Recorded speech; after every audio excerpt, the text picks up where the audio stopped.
한국의 오케스트라를 위해 수많은 악기와 연주자가 필요한데요. 바이올린, 첼로, 피아노 등 20종류 이상의 악기가 연주를 위해 사용되고요. 교향 관현악 기준으로 약 60명에서 120명 정도의 연주자가 연주를 하게 됩니다. 그런데 아무리 좋은 악기, 좋은 연주자가 있어도 각자의 방식대로 제멋대로 음을 연주한다면 그 오케스트라는 절대로 좋은 곡을 만들 수 없겠죠. 그렇게 되면 아름다운 음악이 아니라 시끄러운 잡음에 가까워질 겁니다. 오케스트라에서 중요한 역할을 하는 사람이 있어요. 이런 악기와 연주자들을 조율하는 역할을 하는데요. 바로 지휘자입니다. 지휘자는 각각의 악기가 필요한 순간에 맞춰서 잘 연주될 수 있도록 연주의 타이밍을 조율하는 역할을 합니다. 여기서 중요한 건 바로 타이밍이죠. 필요한 순간에 바이올린이 연주되어야 하고요. 필요한 순간에 심벌지가 울려야 됩니다. 만약에 이 타이밍이 단 1초라도 틀리면 음이 튀어버리게 되겠죠. 한 곡의 음악을 목표로 타이밍에 맞춰 각 악기들이 조화롭게 연주되는 것, 이것이 오케스트라 연주의 핵심입니다. 자세와 운동도 마찬가지예요. 우리가 자세를 세우고 걷고 달리고 우유를 따르고 이런 모든 움직임은 수많은 근육의 수축과 이완을 통해 이루어집니다. 마치 오케스트라에서 여러 악기들을 이용해 연주를 하듯이 인체는 수많은 근육을 동원해 하나의 움직임을 만듭니다. 오케스트라의 악기처럼 근육은 적절한 타이밍에 맞춰 움직여야 되는데요. 조금이라도 타이밍이 맞지 않고 비효율적인 움직임이 만들어지면 목표한 행동을 하지 못하거나 부상을 당할 위험이 높아집니다. 인체에서 여러 근육들의 타이밍을 조절하는 지휘자 역할은 바로 신경에서 이루어집니다. 몇 개의 근육을 동원하는 단순한 움직임은 척수신경 수준에서도 동작이 가능한데요. 하지만 우리가 일상에서 생활하는 대부분의 움직임들은 이런 것들보다는 훨씬 더 고차원적이고 다양한 움직임이거든요. 이런 고차원적이고 다양한 움직임을 만들기 위해서는 더 높은 수준의 지휘자가 필요합니다. 그 높은 수준의 지휘자는 바로 뇌입니다. 뇌는 움직임을 조절하는 지휘자입니다. 적절한 타이밍에 맞춰서 정교하게 근육이 수축하고 이완하도록 만드는 역할을 해요. 뇌는 운동을 계산하고 계획하고 실행합니다. 자, 다시 오케스트라로 한번 돌아가 볼까요? 한 곡의 연주가 이루어질 동안 하나의 악기는 필요한 순간에만 연주가 됩니다. 끊임없이 악기가 계속 연주가 되는 것이 아니라 악보상 4파트의 연주가 끝나면 잠시 멈춰 있다가 다시 필요한 순간에 연주를 하죠. 불연속적으로 연주가 이루어지는 건데요.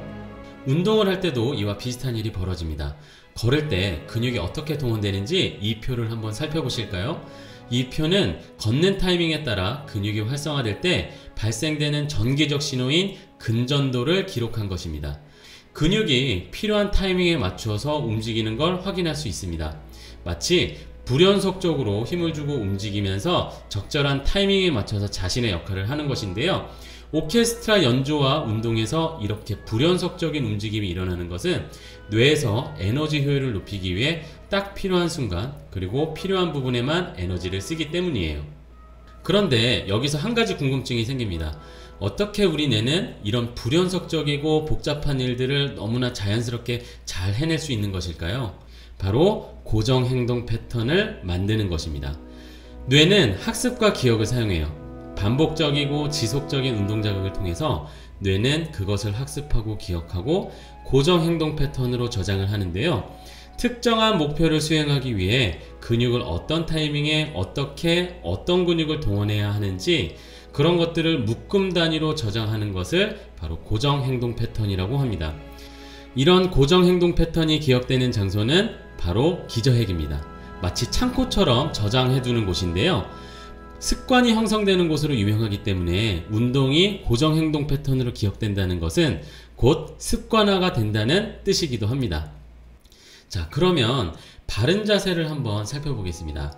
바른 자세도 하나의 움직임이에요.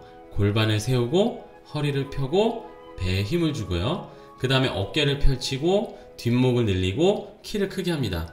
자, 이렇게 순서대로 근육을 동원해서 타이밍에 맞춰서 움직여야 되는데요. 이런 것들이 처음에는 익숙치 않습니다. 왜냐하면 여러분들이 평소에 하던 나쁜 구부정한 자세, 이 자세와 관련된 고정 행동 패턴이 기억됐기 때문에 그래요. 그러면 바른 자세를 만들려면 어떻게 해야 되나요? 방법은 간단합니다.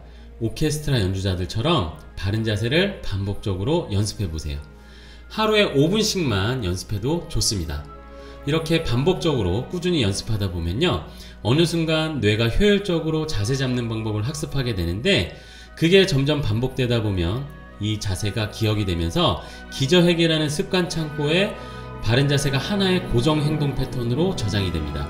그러면 언제 어디서든 이 바른 자세를 마치 냉장고에서 고기 꺼내서 요리를 하듯이 꺼내어 쓸 수 있는데요, 자세가 구부정하다고 느끼는 순간에 사람을 만날 때 태도를 좋게 하기 위해서, 그리고 긴장감을 줄이기 위해서 여러 상황에서 바른 자세를 언제 어디서든 쉽게 활용할 수 있습니다. 자, 이렇게 자세 습관을 길들이고 반복해서 만들다 보면요, 어느새 훌륭한 오케스트라 음악처럼 여러분의 자세가 자연스러워지고 아름다워질 거예요. 그리고 오랜만에 만난 친구가 여러분들에게 이런 식으로 이야기를 할 겁니다. 너 되게 예뻐졌다. 너 되게 키 커졌다.